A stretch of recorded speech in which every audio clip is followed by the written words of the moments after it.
Saudari-saudara, ibu bapa yang terkasih, kita kenal istilah dalam bahasa Inggris blessing in disguise, atau dalam bahasa Latin felix culpa. Diterjemahkan secara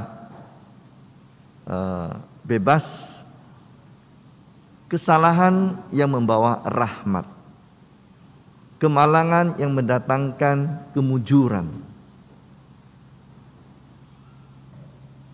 bencana yang membawa berkat.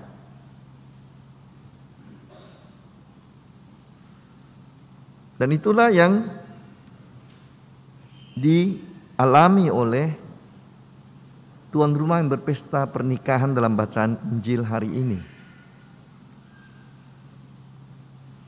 Untuk latar belakang, orang Yahudi dahulu, bukan sekarang mungkin, tidak lagi, tapi orang Yahudi dulu termasuk zaman Yesus, kalau mereka dari keluarga yang katakanlah cukup, bukan sangat kaya, tapi yang cukup lah. Kalau mereka mengadakan pesta pernikahan itu lamanya 1 minggu. Dan selama 1 minggu itu tamu datang silih berganti. Jadi bisa saja tamu yang datang itu orang yang datang kemarin dulu, apalagi kalau teman-teman dekatnya atau keluarga dekatnya. Dan selama tamu datang, tentu makanan dan minuman, apalagi anggur sebagai syarat utama untuk pesta. Untuk orang-orang Timur Tengah, anggur itu bukan hanya sekedar minuman di meja, tapi syarat untuk pesta. Anggur adalah lambang sukacita, kegembiraan, kebahagiaan. Jadi wajib ada di pesta pernikahan. Jadi selama 7 hari harus disiapkan di semua makanan, minuman, dan anggur. Dan coba seandainya kita di posisi tuan rumah pesta tadi, tiba-tiba anggur kita habis pada hari ketiga, keempat, kelima, atau keenam, atau ketujuh. Mau disimpan di mana muka kita ini? Belum tentu bisa langsung mendapatkan anggur dari tempat sekitarnya. Sementara tamu-tamu sudah makin sukacita, menyanyi, menari, meminta anggur, tiba-tiba tidak ada. Kata orang tiup-tiup laukui ya. Mukanya habis deh, mau disimpan gitu. Dan inilah yang terjadi. Bencana, malu, kehilangan muka. Tetapi di saat itulah akhirnya Yesus munculkan sesuatu yang istimewa atas bujukan, dorongan dari ibunya Maria. Ia mengubah air menjadi anggur. Dan bukan hanya 1 botol. Dikatakan situ ada 6 tempayan. Dan ukuran tempayan orang sana bukan tempayan kita yang kecil. Karena itu dulu tempayan itu untuk menyimpan air, dipakai untuk membersihkan kaki, tangan tamu yang datang. Itulah adat orang istiadat Yahudi. Sebelum masuk pintu rumah orang atau masuk ke rumah orang harus bersihkan tangan, kaki, muka, dan seterusnya. Jadi tempayannya itu ukurannya 80 sampai 120 liter. Jadi pinguin kita lah itu. Pinguin ukurannya agak menengah itu. Dan itu 6. Berarti kira-kira 600 liter sampai 800 liter. Disiapkan Yesus gratis untuk tuan rumah. Dan anggur yang diberikan oleh Yesus bukan anggur model yang biasa, tapi anggur yang datang dari Tuhan adalah anggur yang terbaik. Maka tidak heran bahwa WO-nya, wedding organizer-nya kalau istilahnya sekarang, heran. Kamu menyiapkan anggur terbaik justru di akhir. Karena orang-orang biasanya anggur terbaik itu yang di depan. Sudah itu kalau orang sudah mabuk, ya udahlah asal minum, tak terasa lagi entah mutunya berapa, yang penting minum anggur kan. Jadi biasanya di akhir itu anggur yang kelas 2, kelas 3. Tapi Yesus memberikan anggur yang terbaik justru di bagian akhir. Maka dikatakan setiap orang menghidangkan anggur yang baik dahulu, baru setelah orang puas minum anggur yang kurang baik. Engkau menyimpan anggur yang baik sampai sekarang. Blessing in disguise. Bencana yang membawa berkat. Sehingga tadinya bahaya, malu, kehilangan muka sudah di depan mata, justru sekarang menjadi kebanggaan dan kebahagiaan karena dipuji oleh WO, wedding organizer. Itulah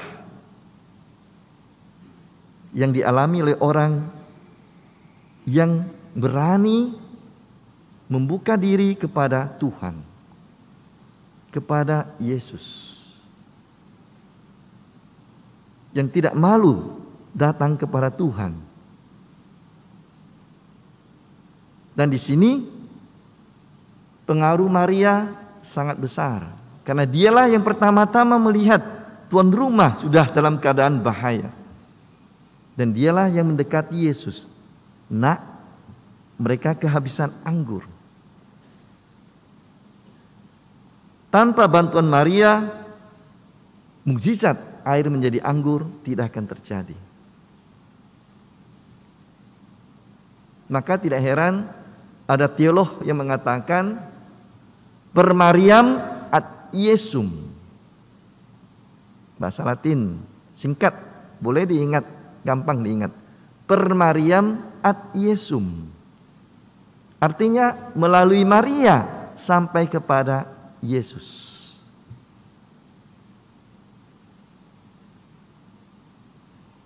Maria menyampaikan kecemasan, kegelisahan, ketakutan, kesulitan yang dialami oleh manusia, dan Yesus yang paling dekat dengan Maria, yang paling mengerti ibunya, dan Maria yang paling setia kepada Yesus, yang mendampingi Yesus sampai dengan kaki salib. Dialah yang mampu menyampaikan segala pengalaman, kegelisahan, ketakutan, kecemasan kita kepada Tuhan Yesus. Ketika kita mungkin ragu-ragu, ketika mungkin kita malu untuk sampai kepada Yesus, Maria menyampaikannya. Per Mariam ad Iesum. Saudari-saudara yang terkasih, dalam hidup kita sehari-hari tentu kita banyak mengalami berbagai saat-saat krisis, entah krisis kecil atau krisis besar, entah kesalahan kecil, entah kekurangan besar. Dan pada saat seperti itu kadang-kadang kita malu untuk datang kepada Tuhan, malu untuk mendekati Tuhan. Dan disitulah ibu kita Maria bisa membantu kita. Bunda yang mengerti kesulitan dari orang-orang yang hidup bersama dengan dia, yang mempunyai hati yang lembut, yang mewariskan kelembutan hatinya kepada anaknya Yesus. Dia bisa membantu kita sampai kepada Tuhan. Karena itu jangan heran mengapa kita orang Kristen sungguh mendapatkan berkat yang besar. Berbeda mungkin dengan kepercayaan lain. Karena kita juga diberi Tuhan bantuan Bunda Maria, yang mampu menyampaikan, mengerti segala kesulitan kita dan membantu menyampaikannya kepada Yesus. Kita bersyukur bahwa kita mempunyai Bunda Gereja, Bunda Allah yang seperti ini. Dengan itu jangan malu-malu untuk datang kepada Bunda Maria juga untuk meminta bantuannya dengan doa-doa kita tentunya, entah secara berumus lewat salam Maria atau dengan doa-doa spontan kita pribadi. Itu yang pertama. Yang kedua ialah Setiap peristiwa, setiap masalah, setiap kekurangan, setiap kesalahan bisa menjadi peluang yang baik untuk menjadi berkat.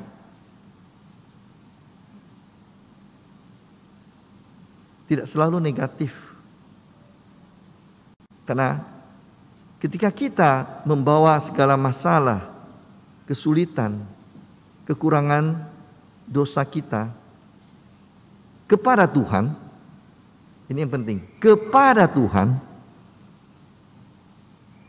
bukan kepada loya, bukan kepada dukun, bukan kepada orang pintar macam-macam, tapi kepada Tuhan.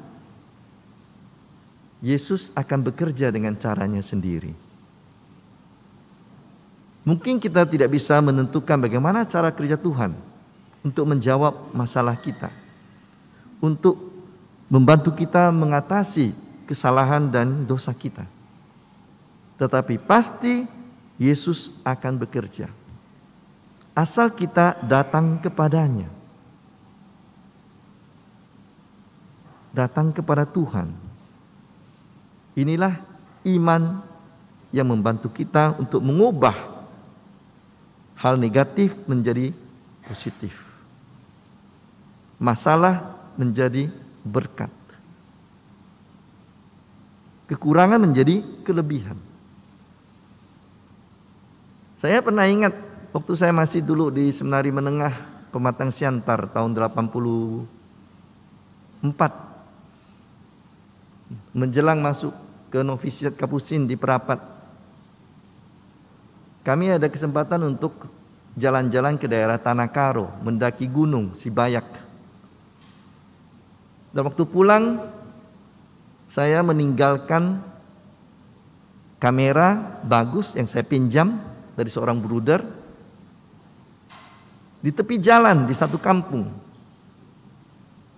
Maklumlah sudah sepanjang malam naik gunung, paginya turun, sudah capek, istirahat, plastik di mana ada kamera bagus itu saya tinggalkan di samping, lalu saya berangkat pergi mandi di pemandian air belerang. 2 jam kemudian baru saya sadar bahwa kamera itu ketinggalan di kampung sana, di tepi jalan. Saat teman-teman satu kelas minta difoto, mati aku. Habislah, kamera mahal, tidak ada uang untuk membayar. Bagaimana nanti? Lari saya kembali ke kampung tersebut 1 jam. Jalan cepat lari, jalan cepat lari. Kaki yang sudah capek terpaksa dibawa terus. Dan ternyata apa yang terjadi? Kamera saya itu justru diselamatkan oleh penduduk kampung tersebut. Disimpan dengan baik. Ketika saya sampai mencari-cari dan seorang bapak datang kepada saya, "Dik, mencari apa?" Saya bilang, "Saya tadi ketinggalan plastik, dalamnya ada kamera." "Yang ini Kak, Dik?" katanya. Bencana untuk saya berubah menjadi berkat ketika saya bertemu dengan penduduk kampung yang jujur, yang tidak mau mengambil barang yang bukan haknya dan menyimpan sampai orang yang mempunyainya kembali.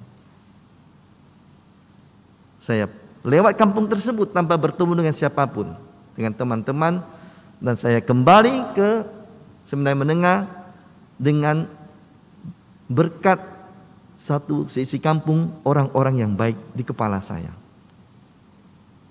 Itulah masalah bisa menjadi hal yang mendatangkan berkat bagi kita. Ketika kita membawanya dalam doa. Karena memang waktu saya sambil berjalan berlari ke kampung tersebut, sepanjang perjalanan saya berdoa kepada Yesus, kepada Tuhan, supaya bagaimana caranya barang itu bisa kembali. Dan Tuhan menjawab dengan caranya sendiri. Dan itu dalam pengalaman kita masing-masing saya yakin ada. Entah itu dalam masalah keluarga kita, entah masalah relasi kita dengan teman kita, entah masalah dalam pekerjaan kita, atau masalah pribadi kita masing-masing. Pengalaman kita menunjukkan bahwa ketika kita membawa hal-hal tersebut dalam iman kita kepada Tuhan, Tuhan bisa menjawabnya.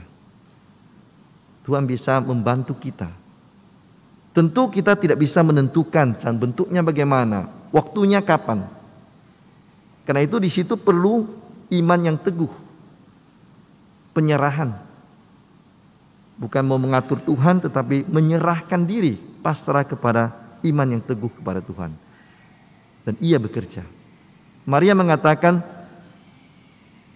silakan dengarkan kata Yesus. Karena Yesus awalnya dia tadi kan, Bu, jangan paksa saya, saatku belum tiba.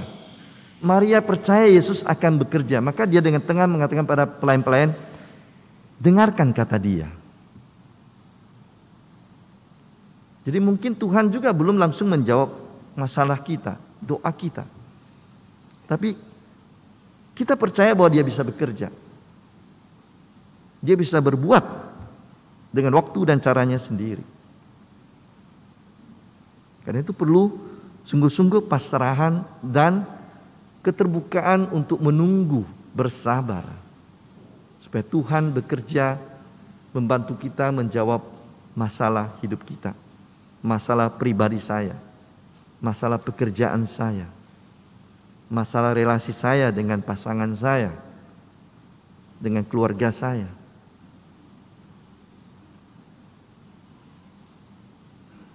Saudari, saudara yang tercinta, hidup kita memang bukan selalu dalam masalah yang indah terus. Bukan dalam perjalanan yang mulus terus. Kadang ada turun ke bawah, ada memanjat gunung. Kadang semacam tersesat. Tapi dalam segalanya itu, berpeganglah kepada Tuhan. Dan biarkanlah tangan kita dituntun oleh Tuhan kita. Jadilah orang yang teguh dan kuat. Kita lihat Tuhan kita Yesus Kristus. Dia mempunyai juga ketekunan dan kekuatan dan kesabaran yang sangat besar. Sebagai anak Allah, Yesus baru bekerja pada usia 30 tahun. Dia mempersiapkan dirinya 30 tahun. Dan ketika dia memulai pekerjaannya pun dia harus masih berpuasa 40 hari 40 malam di padang gurun. Bertempur dengan setan, dicobai. Dan dalam 3 tahun dia bekerja, setiap saat dia selalu bertemu dengan Allah, berdoa sebelum bekerja.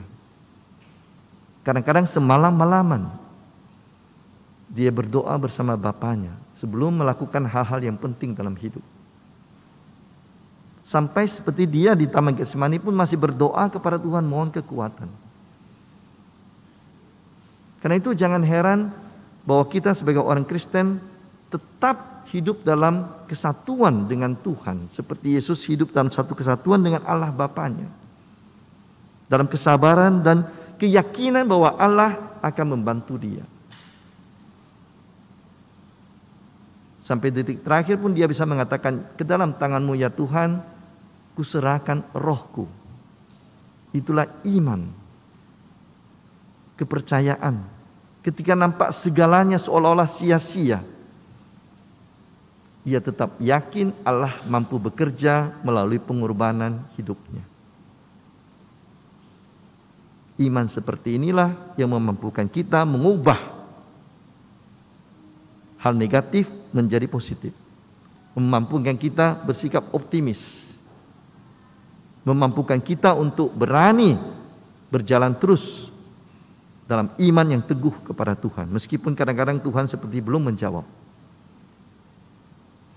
Dan yang meyakinkan kita bahwa kita juga dibantu oleh Bunda Maria yang mendampingi kita, menghibur kita, dan juga menyampaikan isi hati kita kepada Tuhan. Dengan demikian, hidup kita akan menjadi hidup yang lebih penuh semangat. Hidup dengan kacamata yang positif. Dengan keberanian untuk berjalan terus ke depan. Dan dengan semangat untuk membaharui diri terus menerus. Kalau Yesus mampu mengubah air menjadi anggur, dari tawar menjadi sesuatu yang, siapa yang pernah mencoba anggur tahu bagaimana rasa anggur. Maka juga kita bisa mengubah hidup kita yang mungkin tawar, yang biasa-biasa saja, yang tidak bersemangat, menjadi sesuatu yang jauh lebih indah, yang memancarkan cahaya, kegembiraan dan sukacita, optimisme, kekuatan dalam kesabaran dan dalam iman. Amin.